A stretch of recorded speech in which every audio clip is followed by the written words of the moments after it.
Okay guys, तो अभी हमारे पास हेनरीज लॉ के दो इंपॉर्टेंट न्यूमेरिकल्स है एनसीईआरटी के, और अभी फिलहाल मैं इसके दो ही न्यूमेरिकल ले रहा हूँ क्योंकि आने वाले टाइम पे जब मैं इस चैप्टर को फिनिश करूंगा तो मैं इस चैप्टर के अलग से न्यूमेरिकल के लिए एक अलग से वीडियो लेके आऊंगा। बट फिलहाल ताकि वीडियो काफी लंबी ना हो जाए, लेंदी ना हो जाए, तो इसलिए हम क्या करते हैं, इसके दो इंपॉर्टेंट न्यूमेरिकल देख लेते हैं, एनसीईआरटी के ही हैं। ठीक है, तो जैसा पहला क्वेश्चन है, at 25 degree Celsius the CO2 Henry's law constant is 1.27 into 10 की power 7 pascal. Determine the mole fraction of CO2 at a 1.5 ATM pressure. ठीक है, अब पहली चीज ध्यान रखना, कभी भी आपको अगर यूनिट एटीएम में गिवन रहती है तो उसको आप कन्वर्ट कर दीजिए पास्कल।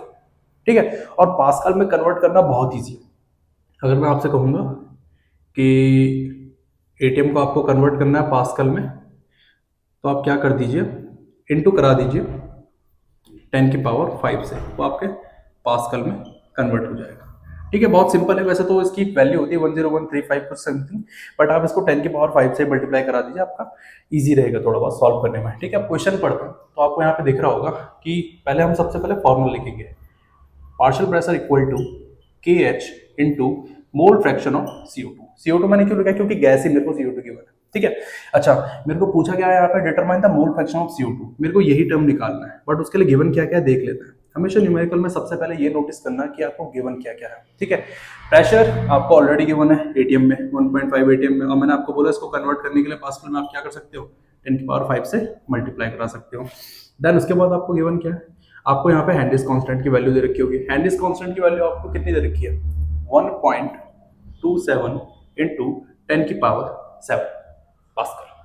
ठीक है, अच्छा थोड़ा सा अब यहाँ पे हमको पता है ऑलरेडी सारी वैल्यू गिवन है, तो अब हम क्या कर लेते हैं, इस केस की वैल्यू को इस प्रेशर के अपॉन में लेके आ जाते हैं और जरा अपना क्वेश्चन को सॉल्व कर लेते हैं। तो मेरे पास आ जाएगा प्रेशर 1.5 इंटू 10 की पावर 5 अपॉन, यहाँ पर आ जाएगा 1.27 इंटू 10 की पावर 7 पास्कल।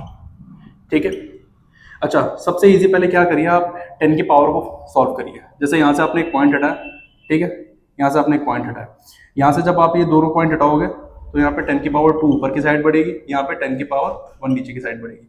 बेस सेम है तो पावर ऐड होगी, तो बेस सेम है तो पावर ऐड होने पे क्या होता है, हम सभी को पता है, सॉरी पॉइंट हम हटा चुके हैं। बेस सेम है और पावर ऐड होने पे हम क्या करते हैं, यहाँ पे पावर ऐड हो जाएगी 10 की पावर 7 हो जाएगा, यहाँ पे पावर ऐड हो जाएगी 10 की पावर 8 हो जाएगा। अगर मैं इसी को ऊपर लेके जाता हूँ तो इनवर्स में आ जाएगा, तो मेरे पास फाइनली आएगा 15 अपॉन 127 इंटू 10 की पावर 7 इंटू 10 की पावर -8। और आपको पता ही है माइनस होगा तो आपके पास एट द एंड लास्ट में आ जाएगा।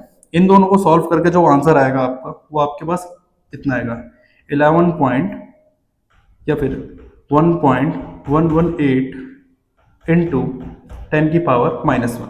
ठीक है, आप पॉइंट को इधर उधर लेके भी जा सकते हो, लेकिन एट द लास्ट में जो आपका मोल फ्रैक्शन आएगा CO2 का वो इसके इक्वल में ही आएगा। आप लोग ट्राई करके देख सकते हो कैलकुलेशन। ठीक है, तुरंत हम दूसरे क्वेश्चन पे चलते हैं। दूसरा क्वेश्चन हमें क्या कहता है, वो बोल रहा है कि HCN is a toxic gas, hydrogen cyanide एक टॉक्सिक गैस होती है, used in qualitative analysis if the solubility of HCN। अच्छा इस लाइन को ध्यान से देखना, if the solubility of HCN in water at STP is 0.175 molar. ठीक है, 0.175 मोलर गिवन है आपको यहाँ पे। ठीक है, what is the value of KH। बहुत सिंपल है, पहले तो मैं आपको समझा देता हूं कि सॉल्युबिलिटी ऑफ HCN मतलब क्या होता है। इट मींस आपको मोल फ्रैक्शन गिवन है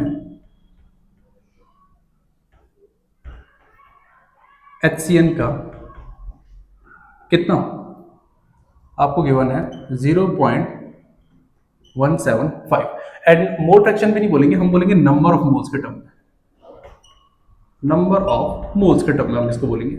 ठीक है, अच्छा ये आपको ऑलरेडी गिवन है और आपको पता है कि हमारे पास फॉर्मूला क्या होता है, pressure is equal to KH into mole fraction, और मोल फ्रैक्शन यहाँ पे इस बार किसका रहेगा, HCN, क्योंकि गैस हमारे पास चेंज। ठीक है, अच्छा फिर हम थोड़ा सा आगे चलते हैं, वो हम देखते हैं हमको और क्या क्या चीजें गिवन है। तो आपको दिख रहा होगा यहाँ पे हमें कोई भी चीज ऐसे गिवन है नहीं, बट एक ध्यान देने वाली चीज यहाँ पे STP। इट मीन्स हमेशा ध्यान रखना, जब भी STP की बात आती है, STP मतलब होता है स्टैंडर्ड टेम्परेचर प्रेशर, जब भी STP की बात आती है तो हमेशा ध्यान रखना एट STP जो आपके पास प्रेशर रहेगा ना वो बार के फॉर्म में रहेगा, 0.987 बार, हमेशा इस चीज को ध्यान रखना। ठीक है, अब अगर मैं आपसे ये कहता हूं कि हम थोड़ा बहुत आगे चलते हैं तो मेरे पास P की वैल्यू भी है, मेरे पास अगर देखा जाए तो के एच की वैल्यू तो फिलहाल हमको फाइंड करनी है, बट मेरे पास ये वैल्यू आ सकती है। कैसे आएगी चलो देखते हैं। मोल फ्रैक्शन का फॉर्मूला आप सभी को पता है क्या होता है। अगर मैं एचसीएल के लिए निकालना चाहूँ तो नंबर ऑफ मोल्स चाहिए होता है। नंबर ऑफ मोल्स ऑलरेडी मेरे पास है 0.175 एचसीएल के गिवन है, बट आपको पता है ये सॉल्यूट है, सॉल्वेंट क्या होगा, वाटर। तो वाटर के नंबर ऑफ मोल्स कैसे निकालेंगे, हमेशा ध्यान रखना number of moles of water, जबकि आपको पता है नंबर ऑफ मोल्स का फॉर्मूला क्या होता है, given mass upon molar mass.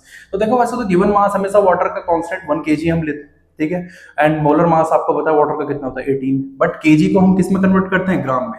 वैसे तो गिवन मास क्या होता है 1 केजी और मोलर मास क्या होता है 18 के समथिंग, बट हम क्या करते हैं, हम केजी को कन्वर्ट करते हैं ग्राम में, तो आपके पास एट द लास्ट में ये आता है 1000 ग्राम अपॉन 18, तो given mass upon molar mass, जिससे आपके पास नंबर ऑफ मोल्स निकलता है 55.55। ठीक है, तो number of moles of water चाहे तो आप ये डायरेक्ट ये वैल्यू भी याद रख सकते हो, या फिर आप इसके थ्रू कैलकुलेट भी कर सकते हो। ये 1 केजी कहां से आया, ये हमेशा एक कांस्टेंट अमाउंट रहता है जिस केस में हम नंबर ऑफ मोल्स फाइंड करते हैं। ठीक है, अच्छा थोड़ा सा हम आगे चलते हैं। अब हमको already number of moles of water मिल चुका है, ठीक है। अब हमारे पास ये निकालना बहुत ईजी है, मोल फ्रैक्शन। तो मोल फ्रैक्शन निकलेगा कैसे, जिसका हम निकाल रहे हैं नंबर ऑफ मोल्स ऑफ किसका, सॉल्यूट। सॉल्यूट क्या, HCl, तो हम सबसे पहले उसी का पॉइंट ऊपर डालेंगे। देन उसके बाद हम क्या, total number of moles present in solution. Total number क्या क्या होते हैं, 0.175 HCl भी प्रेजेंट होगा, और उसी के साथ में जस्ट वाटर भी हमारे पास प्रेजेंट होगा। तो जो मेरे पास वैल्यू आएगी इनको कैलकुलेट करके वो आएगी 0.0031 के समथिंग। तो ये तो मेरे पास एक सिंपल सी वैल्यू, ठीक है, जो आप थोड़ा सा कैलकुलेट करके देख लेना, आपका आंसर इसी के आसपास आ जाएगा। ठीक है, अच्छा मेरा मोल फ्रैक्शन निकल चुका है, अब मुझे निकालना क्या है, मुझे निकालना है केएच की वैल्यू। तो केएच की वैल्यू कैसे निकालूंगा मैं, केएच को मैं यही रहने देता हूँ, इस मोल फ्रैक्शन को मैं प्रेशर के अपॉन में लेके आ जाता हूँ। ठीक है, तो केएच इक्वल टू क्या हो जाएगा मेरे पास, pressure upon mole fraction of HCl, जो कि हमने अभी अभी निकाला। प्रेशर कितना हमने अभी अभी आपको बताया था मैंने, 0.987 बार के समथिंग में। ठीक है, और मोल फ्रैक्शन हमने अभी अभी फाइंड आउट किया है 0.0031, और अगर आप इसको थोड़ा बहुत कैलकुलेट करोगे तो आपके पास जो आंसर आएगा वो लगभग 318 बार के समथिंग में आएगा, और आपके पास ये कैलकुलेशन आप आसानी से कर सकते हो। ठीक है, तो आप लोग इसका एसएस ले सकते हो। अगर देखा जाए तो कभी कभार पीरियोडिक में हो गया या फिर आपके हाफ ईयरली में हो गया, इनको ऐसे ऐसे क्वेश्चंस पूछ लेते हैं, बोर्ड में भी आ सकते हैं क्योंकि एनसीईआरटी के क्वेश्चंस हैं। ठीक है, तो अब हम अपने आगे आने वाले टॉपिक वेपर प्रेशर उस पर फोकस करते हैं। ठीक है, तब तक आप इसका एसएस ले लीजिए।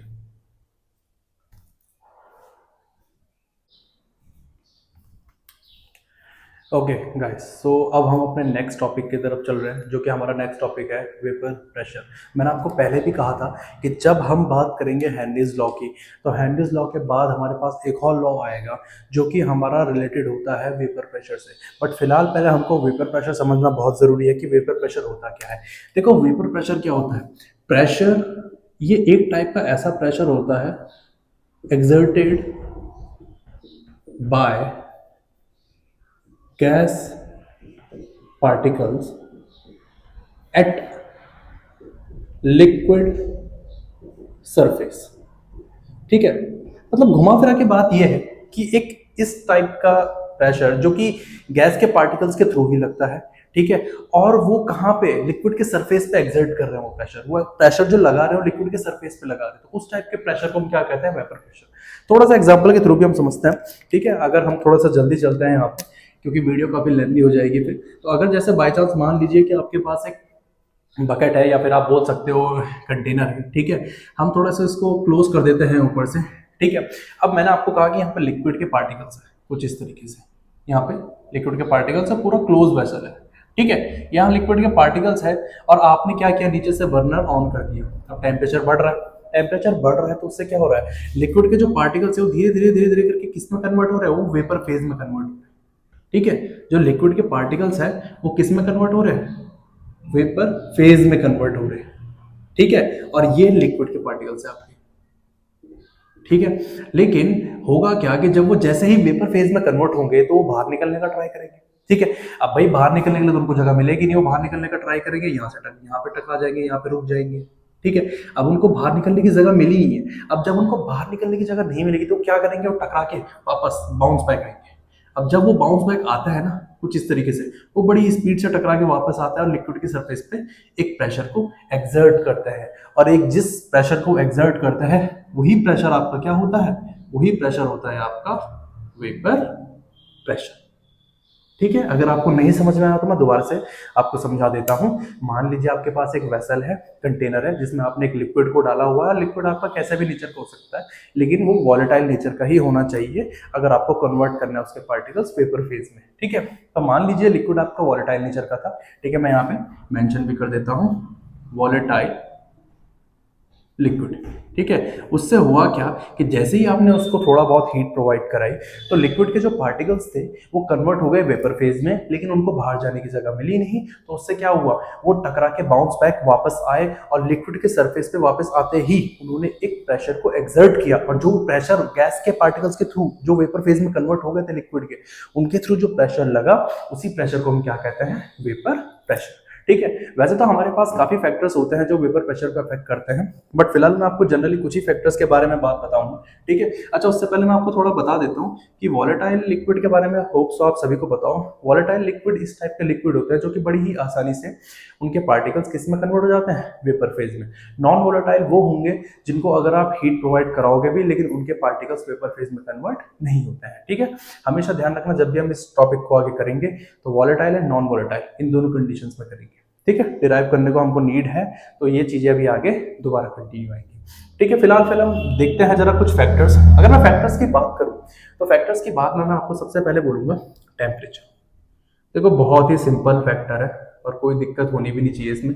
बस मैं आपको इतना जरूर बताऊंगा कि अगर आपका टेम्परेचर इंक्रीज होगा तो जो वेपर प्रेशर होगा वो भी आपका क्या हो जाएगा, इंक्रीज होगा। सिंपल सी बात है ना भाई। अगर कोई नॉन वोलेटाइल है, आपने थोड़ा सा टेम्परेचर कम रखा हुआ है तो वो थोड़ा लेट लगाएगा लिक्विड के पार्टिकल्स को वेपर में कन्वर्ट करने में। बट अगर आपने टेम्परेचर पहले स्टार्टिंग से हाई दे दिया है ना, तो लिक्विड के पार्टिकल्स भी कम टाइम लेंगे वेपर फेज में कन्वर्ट होने के लिए। तो इसलिए अगर टेम्परेचर इंक्रीज होगा तो वेपर प्रेशर भी आपका इंक्रीज होगा। दूसरा जो फैक्टर हमारे काम का होता है, दूसरा जो फैक्टर है वो फैक्टर है हमारे पास बॉइलिंग पॉइंट। देखो बॉइलिंग पॉइंट का इंपॉर्टेंट रोल मैं क्यों कहता हूं, क्योंकि जितना ज्यादा बॉइलिंग पॉइंट रहेगा, या फिर जितना, चलो इसको इस तरीके से लिख लेते हैं, जितना ज्यादा बॉइलिंग पॉइंट रहेगा उतना ही कम वेपर प्रेशर रहेगा। ठीक है, और इसको अगर आपको थोड़ा सा इजी टर्म में लिखना है तो आप इनवर्सली प्रोपोर्शनल लिख सकते हैं बॉइलिंग पॉइंट और वेपर प्रेशर। ठीक है, तो ध्यान रखना जिन भी सब्सटेंस का बॉइलिंग पॉइंट सबसे कम रहेगा, ठीक है, उन्हीं का वेपर प्रेशर सबसे ज्यादा रहेगा। ठीक है, और यही चीज अभी हम आगे समझेंगे एक जो तीसरा फैक्टर है इसमें। क्योंकि जब मैं बात करता हूं सरफेस एरिया ऑफ लिक्विड की, ठीक है, तो इसमें हमेशा ध्यान रखना, मान लो आपके पास ये एक कंटेनर ए है और एक आपके पास कंटेनर बी है। ठीक है, चलो इसको अभी साइड ही रखते हैं। ठीक है, इसको हम बाद में बना लेंगे। ये कंटेनर ए था और ये था प्योर फॉर्म का, मतलब आप इसको बोल सकते हो वॉलेटाइल नेचर का सब्सटेंस था, वॉलेटाइल नेचर। ये जो सब्सटेंस था आपका वॉलेटाइल नेचर का था। क्यों? क्योंकि यहाँ पे इसके पार्टिकल्स बड़ी आसानी से किस में कन्वर्ट हो जा रहे थे, वेपर फेज में। ठीक है, बट आपने इसमें कुछ ऐसे सॉलिड के पार्टिकल्स या सॉल्यूट के पार्टिकल्स डाल दिए जिनका नेचर कैसा था, नॉन वॉलेटाइल। और जब आपने इन दोनों को मिक्स किया, ठीक है, इसको हम बी मान लेते हैं, जब आपने इन दोनों को मिक्स किया तो एक सॉल्यूशन बना आपके पास। क्या बना आपके पास? एक सॉल्यूशन। वो सॉल्यूशन था ए बी, क्योंकि सॉल्यूशन में आपके पास नॉन वोलेटाइल सॉल्यूट भी है और वोलेटाइल सॉल्वेंट भी है। ठीक है, बट अगर मैं आपसे कहना चाहूं कि वेपर प्रेशर इन दोनों के केस में किसका ज्यादा रहेगा, तो हमेशा ध्यान रखना वेपर प्रेशर प्योर फॉर्म का ही ज्यादा रहता है। क्यों?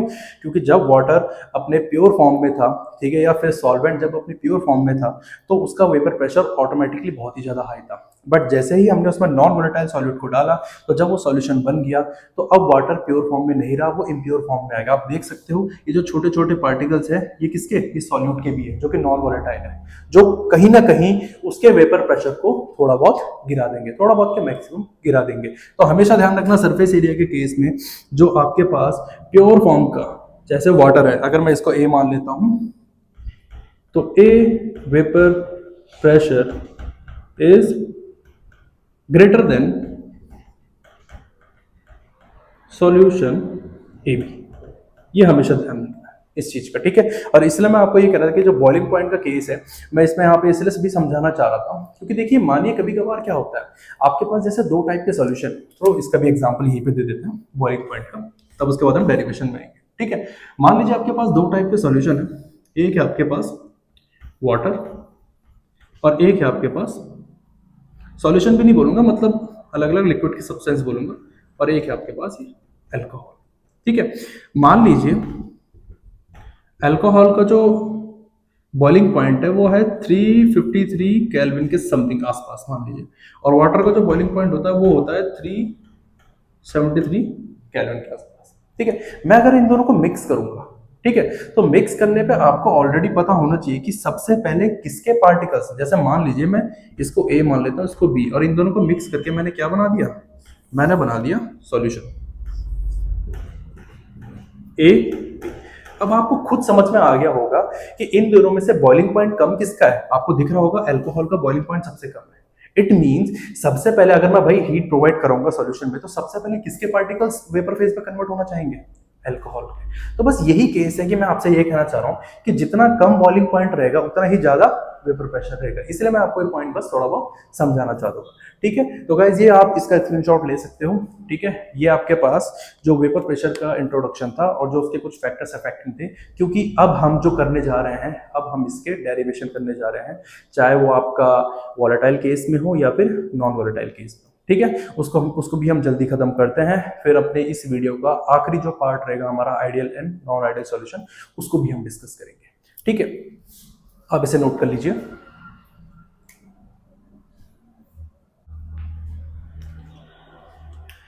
ठीक है गाइस, तो अब जो हम बात करने जा रहे हैं आगे आने वाले टॉपिक की, वो है हमारे पास रॉल्स लॉ, क्योंकि डेरिवेशन भी इसी में ही, ठीक है। जैसे मैंने आपको बताया था कि कुछ टाइम पहले जब हम प्रेशर की बात कर रहे थे, किस केस में, कार्बोनेटेड वाटर के केस में, तब हमें पता चला था कि वो जो प्रेशर एक्सर्ट कर रहे थे या फिर जो प्रेशर लगा पा रहे थे, जो प्रेशर आपका डायरेक्टली प्रोपोर्शनल हो रहा था मोल फ्रैक्शन के, ठीक है, वो आपको कौन सा लॉ एक्सप्लेन कर रहा था, हेनरीज लॉ। यहाँ पे भी सेम केस है, यहाँ पे कुछ चेंजेस नहीं है, यहाँ पे भी सेम केस है, ठीक है। यहाँ पे अगर आप रॉल्स लॉ की डेफिनेशन पढ़ोगे, यहाँ पे भी सेम वही केस है, प्रेशर एक्सर्ट हो रहा है, ठीक है, प्रेशर हमारा लग रहा है, ठीक है, लेकिन ये कैसा प्रेशर है, ये पार्शियल प्रेशर, इस टाइप का पार्शियल प्रेशर एक्सर्टेड कर रहा है जो कि गैस के पार्टिकल्स खुद लगा रहे हैं, ठीक है। गैस के पार्टिकल्स खुद लगा रहे हैं, वो भी किस पे, लिक्विड के सरफेस पे, ठीक है। मैं आपको ऑलरेडी वेपर प्रेशर एक्सप्लेन कर चुका हूं, ठीक है, और वो डायरेक्टली प्रोपोर्शनल किसके, मोल फ्रैक्शन के। देखा जाए तो अगर मैं आपको सिंपल शब्दों में बताना चाहूं, Henry's law and vapour pressure दोनों में कोई डिफरेंस नहीं, ठीक है। बड़े ध्यान से सुनना मैं क्या कहना चाह रहा, Henry's law and vapour pressure दोनों में कोई भी आपका डिफरेंस नहीं है, बट डिफरेंस है तो प्रेशर का, एक में पार्शियल प्रेशर की बात करी जाती है और एक में वेपर प्रेशर की बात करी जाती है, ठीक है। एट द एंड लास्ट में जो मेरे पास रॉल्स लॉ का मैथमेटिकल टर्म्स आएगा वो यही आएगा, is directly proportional to mole fraction, ठीक है। बट फिलहाल हम थोड़ा सा इसमें, अभी हम आगे भी बात करेंगे, चेंजेस है इसमें, तो इसमें इसीलिए मैं यहाँ पे जो डेरिवेशन स्टार्ट करने जा रहा हूँ वो मैं सबसे पहले करने जा रहा हूँ केस 1 की, ठीक है। केस 1 में मेरे पास क्या रहेंगे, वॉलेटाइल सब्सटेंस ए, और दूसरा भी मेरे पास क्या रहेगा, वॉलेटाइल सब्सटेंस बी, ठीक है। दोनों केस मेरे पास यहाँ पे क्या रहेंगे, वॉलेटाइल सब्सटेंस ही रहेंगे, ठीक है। मैं इस रॉल्स लॉ के एक्सप्रेशन को थोड़ा सा ब्रैकेट में बंद कर देता हूं, अब हम जरा डेरिवेशन को अपने स्टार्ट करते हैं, ठीक है। बट उसके पहले थोड़ा सा जरा डायग्राम समझिए। ये मेरे पास एक कंटेनर था, ये भी मेरे पास एक कंटेनर था, ठीक है। मान लीजिए ये है आपके पास सब्सटेंस ए का या फिर लिक्विड ए का आपके पास पार्टिकल्स, ठीक है, और यहां पे भी सेम लिक्विड बी के, ठीक है। भाई आपको पता है दोनों के दोनों वॉलेटाइल सब्सटेंस है, ठीक है, दोनों के दोनों वॉलेटाइल नेचर के हैं। इट मींस दोनों का वेपर प्रेशर भी प्योर फॉर्म में है, अभी आप देख सकते हो वहां पे ए और बी अभी दोनों प्योर फॉर्म में, तो प्योर फॉर्म के वेपर प्रेशर को हम बोलेंगे पी नॉट ए, और इसके प्योर फॉर्म के वेपर प्रेशर को हम बोलेंगे पी नॉट बी, क्लियर है, ठीक है। यहाँ पे मैं कुछ टर्म्स भी आपको बताना चाहूंगा, फिलहाल पहले हम इस डायग्राम को कंप्लीट कर देते हैं, और जब ये दोनों के दोनों आपस में मिलेंगे तो क्या बनाएंगे, ये बनाएंगे एक सॉल्यूशन, और जो सॉल्यूशन रहेगा आपका ध्यान रखना, क्योंकि अब ये प्योर फॉर्म में नहीं है, ये कैसे आ गए, इम्प्योर फॉर्म में, तो अगर इम्प्योर फॉर्म में इसका वेपर प्रेशर होगा ए वाले का, तो मैं उसको पी ए नाम दूंगा और इसको क्या नाम दूंगा, पी बी।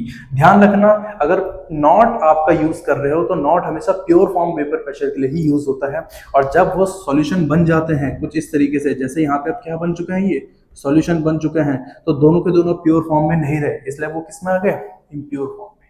क्लियर है? ठीक है, तो अब हम थोड़ा आगे चलते हैं। कुछ टर्म्स आपको और ज्यादा ध्यान रखने की बात है, जैसे मोल फ्रैक्शन। अगर मैं आपसे बोलूंगा तो काई ए जो रहेगा वो रहेगा आपका mole fraction of liquid A. Same यहां पे जो मेरे पास रहेगा chi B mole fraction of liquid B.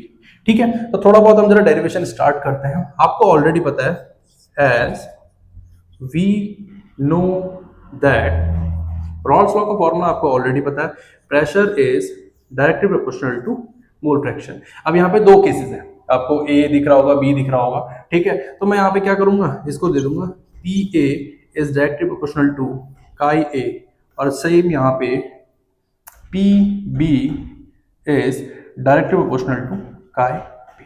भाई क्लियर है? यहाँ तक आपको कोई दिक्कत हुई नहीं होगी। अच्छा, अब जरा बड़े ध्यान से यहाँ पे देखना, जब मैं इस प्रोपोर्शनलिटी का साइन हटाता हूँ तो यहाँ पे आता है पी नॉट ए, और ये जो पी नॉट ए है ये आपको मैं ऑलरेडी बता चुका हूँ, इसको हम बोलते हैं vapour pressure of pure form.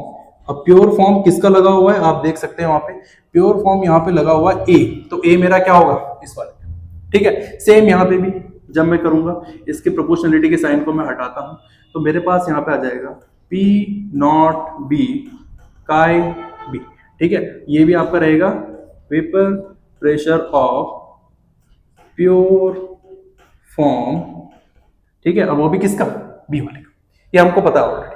ठीक है, ये आपका किसका है, ये ए वाले का है, और ये आपका किसका है, ये बी वाले का प्योर फॉर्म का। ठीक है, हमारे पास मतलब लगभग वैल्यू ऑलरेडी आ चुकी है। ठीक है, अब थोड़ा सा हम आगे चलते हैं, थोड़ा हम आगे चलते हैं जरा। ठीक है, अब यहां से मैं अपने स्टार्ट करता हूं थोड़ा सा। हमको ऑलरेडी पता है, as we know that according to Dalton's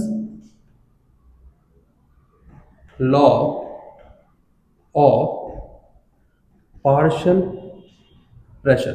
वही मैं जानता हूं according to Dalton's law of partial pressure, वो क्या कहता है, वो कहता है जो टोटल प्रेशर होता है मेरा वो किसके इक्वल में होता है, वो होता है P A plus P B. भाई कैसा आया, मैंने आपको कहा कि अगर आपके सॉल्यूशन में टोटल प्रेशर फाइंड करना है, भाई देखो यहाँ का टोटल प्रेशर क्या था, पी ए, यहाँ का क्या था, पी बी, जब दोनों के दोनों इम्प्योर फॉर्म में थे। बट जैसे ही वो सॉरी प्योर फॉर्म में थे, बट जैसे ही वो इम्प्योर फॉर्म में आ जाते हैं, इट मींस सॉल्यूशन बना देते हैं ए और बी मिलके, अब वो इम्प्योर फॉर्म में आ जाते हैं। अब तो मैं आपसे यही कहूंगा टोटल प्रेशर निकालिए, तो टोटल प्रेशर के तो आपको पी ए के भी प्रेशर ऐड करना पड़ेगा और पी बी का भी, तो सेम मैंने वहीं पे वो किया। अब आपको ऑलरेडी पता है पी ए की वैल्यू आपको यहाँ पे दिख रही होगी, ये टर्म में पी ए की वैल्यू आपको यहाँ पे दिख रही होगी, यहाँ पे भी पी ए की वैल्यू आपको दिख रही होगी। ठीक है, इसको मैं इक्वेशन 1 मान लेता हूँ, इसको मैं इक्वेशन 2 मान लेता हूं। ठीक है, ओके, फिर हम आगे कंटिन्यू करते हैं। Put value of equation 1 and 2 in equation 3। मैंने इसको क्या नाम दे दिया, थर्ड इक्वेशन।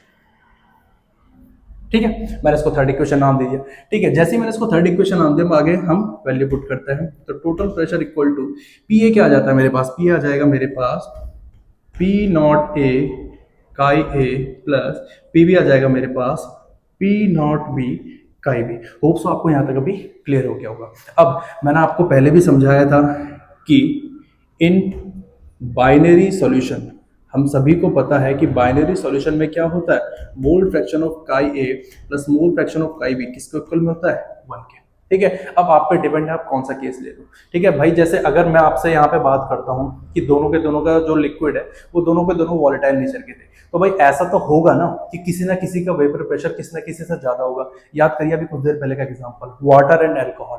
भाई जिसका बॉइलिंग पॉइंट कम रहेगा उसका वेपर प्रेशर ज्यादा रहेगा। जैसे अल्कोहल का बॉइलिंग पॉइंट कम था तो अल्कोहल का वेपर प्रेशर भी ज्यादा था एज कंपेयर टू वाटर के, क्योंकि हमको पता है बॉइलिंग पॉइंट इनवर्सली प्रोपोर्शनल होता है मेरे किसके, वेपर प्रेशर। ठीक है।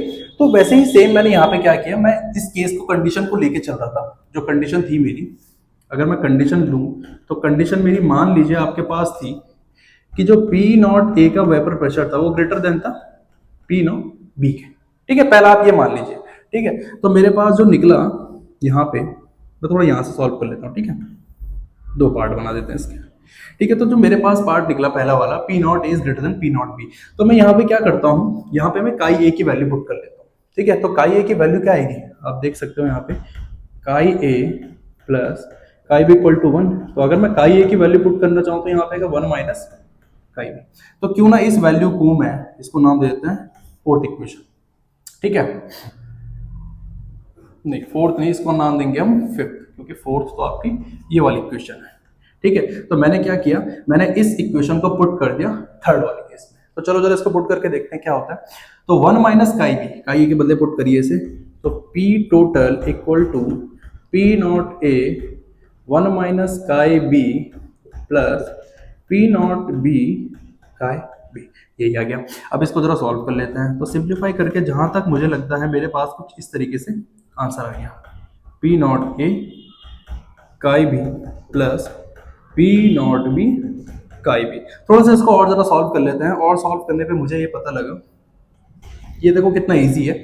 हम क्या करेंगे, पी नॉट ए को ऐसे ही रहने देते हैं। अब देखो चेंजेस बस यहाँ पे हो गए। अब चेंजेस क्या हुए बड़े ध्यान से देखना, मैंने बस पी नॉट बी को पहले लिख लिया और पी नॉट ए को बाद में लिख लिया, और कॉमन क्या ले लिया, आपको पता है कॉमन क्या है इन दोनों में, काई बी।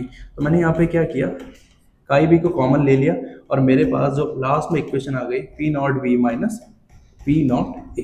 तो ये हो गया मेरा किस केस में, ये हो गया मेरा उस केस में जब मैंने माना था कि जो मेरा P not a is greater than है पी नॉट बी, मतलब ये लिक्विड ए का जो वेपर प्रेशर है वो ज्यादा हुआ है as compare to liquid B. Same तरीका अगर आप, जैसे बाई चांस मान लो आप ये वाला था, तो सेम तरीका अगर आप यहाँ पे ये करना चाहो कि P not be is greater than P not a, तो इट मीन्स अब आप किसकी वैल्यू पुट करोगे, काई बी की वैल्यू पुट करोगे, और काई बी की वैल्यू आपको सबको पता है क्या होती है, 1 माइनस काई ए।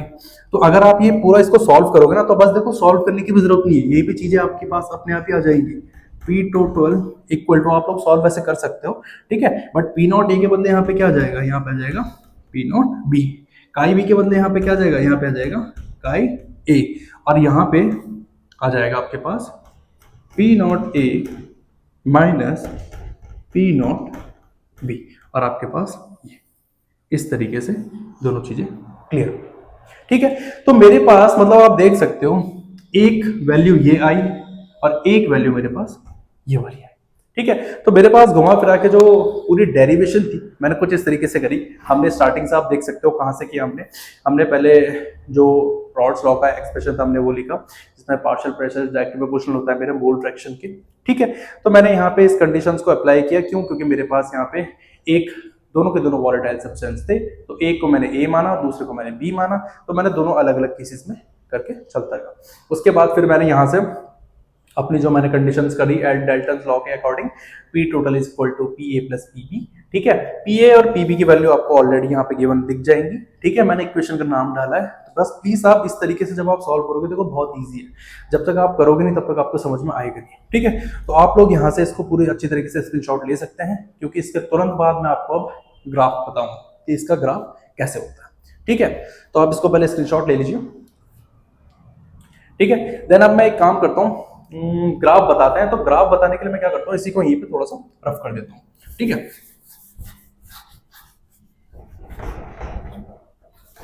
इसको मैं अभी नीचे वाले पोर्शन को रफ करूंगा नहीं। देखो ग्राफ इसका बहुत सिंपल होता है, ग्राफ में ना ज्यादा दिमाग नहीं लगने, ग्राफ बहुत सिंपल है। ठीक है, देखो वैसे तो हमको काफी चीजें चाहिए होती है अगर मुझे ग्राफ बनाना हो। हम सब जानते हैं, हम सबके सब जानते हैं कि मैथ्स में ग्राफ किस तरीके से बनता है। ग्राफ बनता है इस तरीके से, y is equal to M X plus C, हम सभी को पता है। ठीक है, और देखा जाए तो ग्राफ में जो इनकी नीड रहेगी हमें, एक तो इसकी नीड रहेगी P total is equal to P A plus P B. ठीक है, एक मुझे नीड रहेगी इसकी P A is equal to P not A chi A, और एक मेरे को रहेगी इसकी P is equal to P naught P chi B, और आप वो इन दोनों की वैल्यू का आप नीड ले सकते हो, मतलब ये दोनों की भी नीड रहेगी हमको, ठीक है। बट फिलहाल अगर मैं कंडीशन के अकॉर्डिंग चलो, कंडीशन मेरी क्या थी, कंडीशन थी मेरी, मान लो पहली वाली कौन सी कंडीशन ली थी हमने, ये वाली, इसी के अकॉर्डिंग चलता है, ठीक है। ग्राफ भी मैं उसी के अकॉर्डिंग बना के जाऊंगा, P not a is greater than P not be, ठीक है। इसको थोड़ा लिख लेते हैं कंडीशन के तौर पे, if P not is greater than P not be. देखो मैं ग्राफ आपको बहुत बढ़िया से समझाऊंगा, बट फिलहाल अगर आपको ये लग रहा है कि ये सब क्या है, y is equal to mx plus C, तो देखो ग्राफ इसका बहुत सिंपल होता है, ठीक है। आपको ऑलरेडी पता है, ग्राफ बनाने के लिए मैं ज्यादा टिप्स एंड ट्रिक्स नहीं बताऊंगा, मैं सिंपल फॉर्म में आपको बताऊंगा, ठीक है। मान लो आपको पता है ये आपकी कैसी होती है, ये वाई एक्सिस होती है, और आपको पता है ये ऑलरेडी हमारी एक्स एक्सिस होती है, ठीक है। अब मैंने क्या किया, थोड़ा सा मैं इसको जरा बढ़ा देता हूँ, ठीक है। मुझे ऑलरेडी पता है कि यहाँ पे मेरा क्या आएगा, पेपर प्रेशर, यहाँ पे मेरा क्या आएगा, मोल फ्रैक्शन, ठीक है। अब बड़े ध्यान से देखना, अगर मैं यहाँ पे काई ए को 0 रखता हूँ, तो काई बी को मैं यहाँ पे क्या रखूंगा, रखना ही पड़ेगा भाई।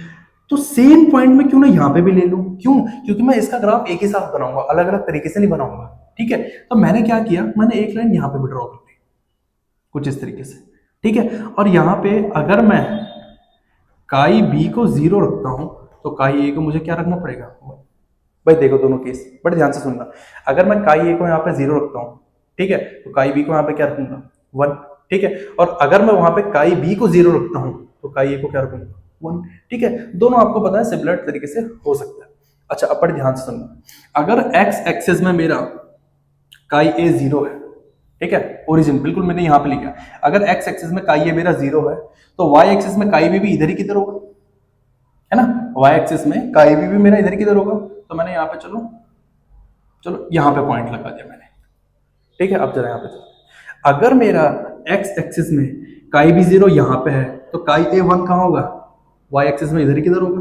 तो मैंने थोड़ा सा इसको इस तरीके से ऊपर लगा दिया, ठीक है। और बाकी आपको पता है वाई एक्सिस वेपर प्रेशर की सेम लाइन है। अब बड़े ध्यान से सुनना, अब आप बोलोगे सर ये पॉइंट यहाँ पे एक नीचे एक ऊपर है, ऐसा क्यों भाई, अगर आप यहाँ पे कर रहे हो, यहाँ पे आपने अगर पी नॉट बी का पॉइंट लगाया है, या फिर यहाँ पे आपने अगर पी नॉट ए का पॉइंट लगाया, तो ऐसा क्यों लगाया है, ठीक है। तो कंडीशन आप दे सकते हो, P not a is greater than P not be, भाई जो ग्रेटर होगा उसको पॉइंट तो ऊपर लगाने होगा, उसके बाद बस आपको कुछ नहीं करना, ज्वाइंट कर दीजिए, उसके बाद आपको कुछ नहीं करना, ज्वाइंट कर दीजिए, कुछ भी नहीं करना, बस ज्वाइंट कर दीजिए, हो गया। ये पी नॉट बी है, ये उसकी लाइन है, sorry P B is P not B chi B, ये वाली लाइन किसकी आ जाएगी आपकी, P not A P A equal to chi है, और जो ये ऊपर वाली लाइन है वो आ जाएगी आपकी P total equal to P A plus P B.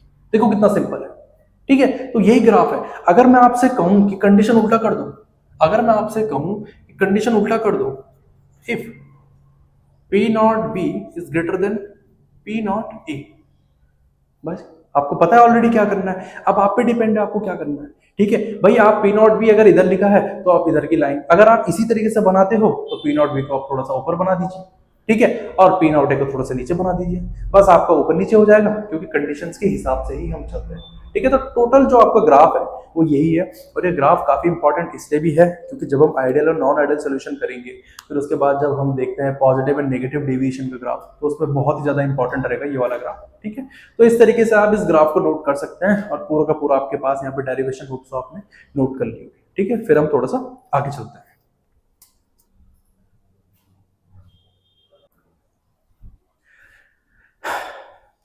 Okay guys, तो जो केस 2 है हमारा वो बहुत सिंपल है, ठीक है। अगर आपको ये लग रहा है कि डेरिवेशन इसकी काफी लेंथी हो जाएगी, तो कुछ लेंथी नहीं है।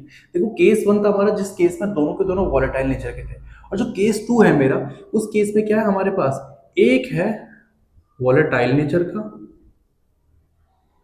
और एक है नॉन वॉलेटाइल नेचर का। अब देखो ये इंपॉर्टेंट क्यों है, क्योंकि इसके बारे में ना आपको आना चाहिए, क्योंकि अभी आप अपने आप ही समझ जाओगे इसको मैं इतना इंपॉर्टेंट क्यों दे रहा हूँ, या फिर इसको मैं इतना इंपॉर्टेंस क्यों दे रहा हूँ, ठीक है। अभी देखो मेरे पास क्या है कि ये नॉन वॉलेटाइल एक, चलो इसको मैं सॉल्यूट के फॉर्म में दिखा देता हूँ, ये मेरे पास एक नॉन वॉलेटाइल सॉल्यूट के पार्टिकल्स है, और ये मेरे पास वॉलेटाइल सॉल्वेंट के पार्टिकल्स है। ठीक है, ऑब्वियस सी बात है, प्योर फॉर्म में है तो मैं इसको पी नॉट ए ही मानूंगा। ठीक है, और इसके तो कुछ है ही नहीं अभी। बट जब मैंने इन दोनों को मिक्स कर दिया, तो मेरे पास एक सॉल्यूशन बना ए और बी का, और इस सॉल्यूशन में जो वेपर प्रेशर अब जाके हो गया था उस लिक्विड का, वो कितना हो गया, पी ए। ठीक है, बट ध्यान से सुनना, ऐसा क्यों हुआ, क्योंकि आपको पता है नॉन वोलेटाइल सॉल्यूट है और ये वोलेटाइल सॉल्वेंट है। जब मैंने नॉन वोलेटाइल सॉल्यूट को वोलेटाइल सॉल्वेंट में मिक्स किया तो एक सॉल्यूशन बना, बट उसकी वजह से क्या हुआ, जो प्योर फॉर्म वेपर प्रेशर था वोलेटाइल ए का वो डिक्रीज हो गया, और अब हमने उसको किससे डिनोट कर रखा है, पी ए। तो मतलब कंडीशन क्या चल रही है कि पी नॉट ए, मतलब इसका जो प्योर फॉर्म में वेपर प्रेशर है वो ग्रेटर देन होगा मेरा किसके, पी ए के। ठीक है, बाकी आपको ऑलरेडी पता है। देखो इस केस में ना हम इस पूरे टर्म को ही जीरो मान लेंगे, नेग्लेक्ट करेंगे। क्यों, क्योंकि इसका तो वेपर प्रेशर होता ही नहीं है, ये ऑलरेडी कैसा है, नॉन वोलेटाइल नेचर का, तो वेपर प्रेशर होगा ही नहीं। तो मतलब पूरे केस में मेरे पास जो डेरिवेशन चलेगी वो तो सिंपल ही चलेगी। ठीक है, P total is equal to, वो तो मेरे पास यही चलेगी ना, पी एक इक्वल में, है ना, क्योंकि पीवी को तो मैंने क्या मान लिया भाई, पी ए प्लस पीवी होता है ना पी टोटल, लेकिन पीवी जो है मेरा, इसको तो मैं क्या मान लूंगा, नेग्लेक्ट कर दूंगा, क्योंकि ये तो मेरे पास कैसे नेचर का है, नॉन वोलेटाइल नेचर का। तो इट मींस मेरे पास बचेगा सिंपल ये पी ए। अब आपको ऑलरेडी पता है पी ए क्या होता है मेरे पास, यहाँ पे आ जाता है पी ए की वैल्यू में जो पुट करूंगा वो मैं करूंगा पी नॉट ए इनटू काई। भाई सिंपल सी बात है, मैं इसी को तो पुट करूंगा। ठीक है, तो मैंने क्या किया, यहाँ पे पी टोटल इक्वल टू किया पी नॉट ए इनटू काई, तो मेरे पास ये इतना ही टर्म रहेगा, इसके अलावा और कुछ भी नहीं रहेगा। लेकिन आपको ऑलरेडी पता है कि बाइनरी सॉल्यूशन में हम क्या करते हैं, chi A plus chi B equal to क्या होता है, 1 के, जिसकी वजह से अगर मैं काई ए की वैल्यू निकालना चाहूँ तो वो क्या आएगी, 1 माइनस काई बी। तो क्यों ना मैं इस वैल्यू को यहाँ पे पुट करूँ, तो अगर मैं इस वैल्यू को यहाँ पे पुट करता हूँ तो मेरे पास आ जाएगा पी नॉट ए इंटू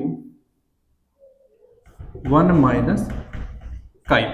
ठीक है, तो जरा इसको मल्टीप्लाई कराते हैं, P not A minus P not A chi B. ठीक है, अब देखो मैंने क्या कराना है, मेरे को सिंपल कुछ नहीं करना है। मैंने क्या किया, पहले एक काम करते हैं, इस पूरे टर्म को हम ना इधर लेके आ जाते हैं। ठीक है, और इस पूरे टर्म को उधर लेके चल जाते हैं। ठीक है, तो मैं इस पूरे टर्म को इधर लेके आ गया, तो ये हो गया पॉजिटिव में P not A chi B equal to, और ये वाला टर्म उधर चले गया तो P not A minus total pressure. भाई क्लियर है यहाँ तक। लेकिन आपको पता है, अगर मैं आपसे कहूं कि मेरे को सिर्फ काई बी की वैल्यू निकालनी है, मुझे सिर्फ इसकी वैल्यू निकालनी है काई बी की, इस वाले टर्म की, तो मैं क्या करूंगा, इस पी नॉट ए के इसको अपॉन में भेज दूंगा, तो मेरे पास हो जाएगा P not A minus P T, या फिर प्रेशर जो आपको मानना है, और उसके अपॉन में आ जाएगा पी नॉट ए। तो एट द एंड लास्ट में जो मेरे पास फॉर्मूला आएगा वो आएगा ये। और अगर मैं आपको बताऊं तो इसके कुछ इंपॉर्टेंट पॉइंट मैं आपको बता देता हूं। ठीक है, थोड़ा सा इसको क्लियर कर देते हैं, थोड़ा सा इसको हम और अच्छे से लिख लेते हैं कि मैं यहाँ पे से इतना इंपॉर्टेंस क्यों दे रहा हूँ, ये वाला पॉइंट। ठीक है, तो मेरे पास यहाँ पे आया था ये chi B equal to P not A minus P T upon, या प्रेशर आपको जो लिखना है पी नॉट ए। कहीं कहीं पे आपको स्कूल के एनसीईआरटी में भी या कोई भी आपको कराता है तो सिंपल प्रेशर लिखा रहता है, लेकिन मैंने टोटल प्रेशर के हिसाब से लिखा है, तो कंफ्यूज मत होना, फॉर्मूला सिंपल है। ठीक है, अच्छा, तो अगर मैं आपसे बोलना चाहूँ ना, पहला पॉइंट, जो मेरा पहला पॉइंट है, P not A minus P T is a lowering in vapour pressure, ये बहुत इंपॉर्टेंट पॉइंट है, आपको इसको याद रखना पड़ेगा। ठीक है, और अगर मैं आपसे कहूं कि इस पूरे टर्म को P not A minus P T upon P not a is a relative lowering in vapour pressure, भाई देखो भाई आपका और इजी हो गया। इसी तरीके से आपके दो चीजें क्लियर हो गई यहाँ पे। दो चीजें कैसे, क्योंकि ये जो टर्म है ना, ये जो मैंने टर्म यूज किया है पूरा का पूरा यहाँ पे, और ये जो ये relative lowering in vapour pressure, actually में ये होती है आपकी कोलिगेटिव प्रॉपर्टी। अब पहली कॉलिगेटिव प्रॉपर्टी है जिसका फॉर्मूला आप लोगों को मिल चुका है, जिसको हम डिनोट करते हैं RLVP से, relative lowering in vapour pressure. ठीक है, और हमेशा ध्यान रखना डिनोट किस पे करता है ये, RLVP डिनोट किस पे कर रहा है ये, मतलब डिपेंड किस पे कर रहा है, depend upon mole fraction of solute. भाई आप देखोगे तो काई भी क्या है, ये सॉल्यूट। ठीक है, मोल फ्रैक्शन ऑफ सॉल्यूट पे डिपेंड कर रहा है। क्यों, अगर आपको नहीं समझ में आया तो बड़ा ध्यान से सुनना। अगर आपको दिख रहा होगा कि जब मेरे पास वॉलेटाइल नेचर ए, मतलब वॉलेटाइल नेचर का था मेरे पास प्योर फॉर्म में सब्सटेंस ए, ठीक है, तो उसका जो वेपर प्रेशर कम हुआ है वो किसकी वजह से कम हुआ है, ये सॉल्यूट बी, इसी की वजह से तो कम हुआ है। ठीक है, तो इट मींस ये जो रिलेटिव लोअरिंग वेपर प्रेशर आपको देखने को मिल रहा है, ये किसकी वजह से देखने को मिल रहा है, मीन काई बी की वजह से। ठीक है, तो इसीलिए जो आपके पास एट द एंड लास्ट में मेन फॉर्मूला आता है वो आता है chi B equal to P not A minus P total upon P not A. और आप इसको भी थोड़ा सा, मतलब इसको भी आप सिंप्लीफाई करके लिख सकते हो, क्योंकि मोल फ्रैक्शन ऑफ सॉल्यूट क्या होता है, NB upon NB plus Na। अच्छा, बी मैं क्यों लिख रहा हूँ, क्योंकि अभी बी मैंने सॉल्यूट को नाम दिया है, तो इसलिए मैं यहाँ पे बी लिख रहा हूँ। ठीक है, तो अच्छा ये तो मेरे पास सिंपल हो गया, P not A minus P T upon P not a. ठीक है, अब देखो भाई, मैंने आपको बताया था कि जब भी, ये तो मेरे पास है number of moles of solute, क्योंकि हम सॉल्यूट के मोल फ्रैक्शन निकाल रहे हैं, और नीचे आता है total number of moles of component present in solution. But ध्यान रखना, मैं आपको एक एग्जांपल दे रहा था कि भाई आपके पास एक ग्लास ऑफ वाटर है, आपने उसमें 1 चम्मच चीनी डाली, वो शुगर सॉल्यूशन बन गया, आप टेस्ट लोगे आपको पता चल जाएगा उसमें चीनी है सॉल्यूट के फॉर्म में। बट अगर आप कंसंट्रेशन पानी की बढ़ा देते हो, सॉल्वेंट की बढ़ा देते हो, बाल्टी पर पानी लेके आ जाते हो, अब आपने उसमें 1 चम्मच चीनी डाल दिया, आप उसको मिक्स करोगे फिर भी आपको टेस्ट नहीं आएगा। ठीक है, रीजन क्या है, एक ही कंसंट्रेशन, मतलब सॉल्वेंट की कंसंट्रेशन इतनी ज्यादा बढ़ चुकी है कि अब आपको पता ही नहीं चला सॉल्यूट क्या उसमें, है ना, बात तो वही है, अब आपको पता नहीं चला सॉल्यूट क्या उसमें।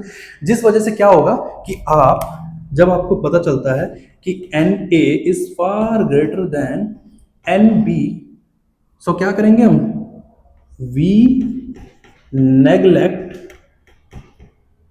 Nb in solution. सिर्फ सॉल्यूशन में हम नेग्लेक्ट करेंगे, बाकी मेरा फॉर्मूला एज इट इज रहेगा, ऊपर मेरा Nb अभी भी ऐसे ही रहेगा, number of moles of solute, बस नीचे से मेरा Nb नेग्लेक्ट होके आ जाएगा Na इक्वल टू, अब मेरे पास यहाँ पे आ जाएगा P not A minus P total upon P not A। देखो, अगर आप इसको यहाँ से और सिंप्लीफाई करना चाहो वो भी कर सकते हो, क्योंकि अगर मैं आपको बताना चाहूँ कि बोर्ड में पूछते क्या है, बोर्ड में पर्टिकुलरली किसका कॉन्सेप्ट पूछते हैं, तो वो देखो क्या है, आपको पता है number of moles of solute का क्या फॉर्मूला होता है, given mass upon molar mass. ठीक है, तो गिवन मास को अगर मैं आपको ऐसा लिखता हूं, WB अपॉन MB, क्योंकि B मेरा सॉल्यूट है, तो ध्यान रखना W क्या होता है, गिवन मास ऑफ सॉल्यूट, और MB है मोलर मास ऑफ सॉल्यूट। और यहाँ पे भी सेम ऐसे ही करूंगा, Na गिवन मास और मोलर मास, तो A को मैंने क्या माना है, सॉल्वेंट, तो मैं यहाँ पे मानूंगा WA upon MA equal to आ जाएगा P not A minus PT upon P not A। इतना क्लियर हो गया। अब मैं आपको बता देता हूं, थोड़ा सा ना मैं इसको यहाँ पे ऊपर लिख लेता हूँ, इस फॉर्मूले को, इस वाले टर्म को सिर्फ मैं यहाँ पे लिख लेता हूँ, आपको काम आएगा। ये जो ये वाला टर्म है मैं यहाँ पे लिख लेता हूँ, हमेशा ध्यान रखना कि ये तो मेरा जो WB अपॉन MB, ठीक है, और यहाँ पे था मेरे पास WA अपॉन MA, और इक्वल टू में मेरे पास चल रहा था P not A minus PT upon P not A। ठीक है, अब यहाँ पे आपको पता है पूछते क्या है बोर्ड में, बोर्ड में आपको पूछेंगे वो ये जनरली इसके बेस पे क्वेश्चन डालेंगे, तो इसकी आपको वैल्यू निकालनी पड़ेगी। वैल्यू कैसे निकालोगे, आपको ऑलरेडी पता है भाई, इस वाले टर्म को आप ऊपर लेके चल जाओगे, है ना, या फिर इनको आप क्या करो, आगे पीछे कर दो, आगे पीछे इन द सेंस इस तरीके से, WB अपॉन MB। ठीक है, अभी अपॉन में था तो इस MA को ऊपर लेके आ जाओ, WA को नीचे, तो ये ऐसे आ जाएगा MA upon WA equal to P not A minus PT upon P not A। अब आपको ऑलरेडी पता है क्या करना है, ठीक है, आपको पता है अगर आपको सिर्फ एमबी की वैल्यू निकालनी है तो एमबी को आपको उधर लेके जाना पड़ेगा, इस पूरे टर्म को नीचे लेके आना पड़ेगा। ठीक है, तो एट द एंड मैं लास्ट में मेन फॉर्मूला लिख लेता हूँ सिर्फ एमबी की वैल्यू निकाल के, होप सो आप लोग उसको क्लियर कर लो। ठीक है, तो जो मेन फॉर्मूला रहेगा वो रहेगा एम बी, मतलब मोलर मास ऑफ सॉल्यूट या molecular mass of solute equal to, ठीक है, यहाँ पे आ जाएगा आपके पास W B into M A into P not A upon P not A minus P T into W A. आप इसको एक बार क्रॉस चेक कर सकते हो कि सेम यही आ रहा है, लेकिन एमबी का जो फॉर्मूला रहेगा आपके लिए, क्योंकि एट द एंड लास्ट में देखो फॉर्मूला तो वैसे यहीं पे खत्म हो चुका था, जब हमने नेग्लेक्ट किया फॉर्मूला यहीं पे खत्म हो चुका था, ये वाला पोर्शन। बट क्योंकि उस पर सिंप्लीफाई करने को आता है और आप लोग कंफ्यूज हो जाओगे जब मैं क्वेश्चन कराऊंगा, तो ध्यान रखना यही वाला जो सिंप्लीफाई किया है हम यही वाला फॉर्मूला यूज करेंगे, क्योंकि आपको बोर्ड में इसकी नीड होगी। आप जितनी बार इस वीडियो को पीछे जाके देखोगे आपको उतना समझ में आएगा, लेकिन ये इंपॉर्टेंट पॉइंट है। मैंने सिर्फ आपको बता दिया है पहले ही कि ज़्यादातर जो क्वेश्चन पूछते हैं वो एमबी के बेस में पूछते हैं, या मैक्सिमम क्वेश्चन रहेंगे वो मॉलिक्यूलर मास ऑफ सॉल्यूट ही पूछेंगे। बहुत कम रहता है कि डब्ल्यूबी की वैल्यू पूछे, बहुत कम, लेकिन रहेगा तो आप फिर भी कर सकते हैं, क्योंकि मैंने ऑलरेडी सिंप्लीफाई करके दिखा दिया। ठीक है, आपको पता होना चाहिए। एक बार मैं फिर से क्रॉस चेक कर लेता हूँ, लेकिन आंसर यही आएगा, मतलब प्रॉपर जो फॉर्मूला आएगा आपके पास यही है। ठीक है, तो इसको आप पूरा स्क्रीनशॉट ले सकते हैं, अच्छे से इसको आप कर सकते हैं। ठीक है।